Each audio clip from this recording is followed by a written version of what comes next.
Το πέτρινο χωριό, όπως λέγεται. Το χωριό είναι χτισμένο στα 1200 μέτρα υψόμετρο ανάμεσα σε δάση οξιάς στο οροπέδιο ενός μεγάλου πλατώματος 1180 με 1240 μέτρα.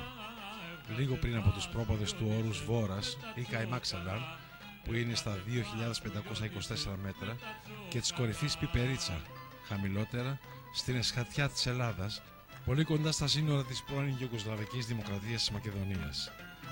Η θέση του χωριού είναι εξαιρετική, καθώς ήταν πολύ καλά κρυμμένο για προφύλαξη από ληστές, με είσοδο σε στενοπό, ώστε ο έλεγχος να είναι εύκολος, ενώ παράλληλα έχει νοτιοανατολικό προσανατολισμό για αξιοποίηση των ηλιόλουστων ημερών του χειμώνα, με περιορισμό του ψύχους. Στο χωριό δεν υπάρχει καλλιεργήσιμη γη, αλλά είναι κοντά σε αυτήν, όπως και σε πηγές και ρέματα. Το χωριό στην τυπολογία που το βλέπουμε σήμερα χτίστηκε στα τέλη του 16ου αιώνα, πιθανότατα από υπηρώτες κτηνοτρόφους και κτιστάδες που κατέφυγαν εδώ, και αποτέλεσε το ανατολικό σύνορο της ζώνης που ήταν υπό τον έλεγχο ως Τσιφλίκη του Αλή Πασά των Ιωαννίνων. Το παλαιότερο όνομα του χωριού ήταν Τσέγανη. Οι ασχολίες των κατοίκων μέχρι και την οριστική εγκατάλειψή του στα μέσα της δεκαετίας του 80 ήταν κύρια η κτηνοτροφία και η οικοτεχνία, ενώ χαρακτηρίζονταν σε πολύ μεγάλο βαθμό από αυτάρκεια λόγω του ιδιαίτερου της γεωμορφολογίας της περιοχής, που σήμαινε και συγκοινωνιακό αποκλεισμό, ειδικά τις ημέρες του χειμώνα. Μετά το 1985 οι κάτοικοι κατεβαίνουν χαμηλότερα και ιδρύουν το νέο Άγιο Αθανάσιο. Οι σύγχρονες όμως δυνατότητες μεταφοράς και η δυνατότητα επικοινωνίας σε συνδυασμό με τον τουρισμό τους έφεραν και πάλι πίσω στο παλιό χωριό σταδιακά από το 1994 και μετά. Το γνωστό και ως πέτρινο χωριό θεωρείται σήμερα μοναδικό για τη μακεδονική αρχιτεκτονική, με βασικά χαρακτηριστικά την πέτρα, το ξύλο και πολύ λιγότερο το μέταλλο.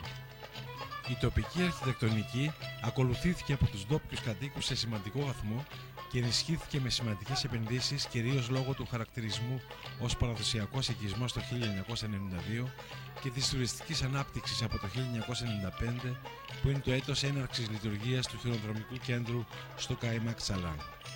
Πολλοί ντόπιοι αλλά και ξένοι, κυρίως θεσσαλονικείς επιχειρηματίες, επέλεξαν τη μόνιμη διαμονή και ενασχόληση με αγροτουριστικές δραστηριότητες στο παλιό χωριό.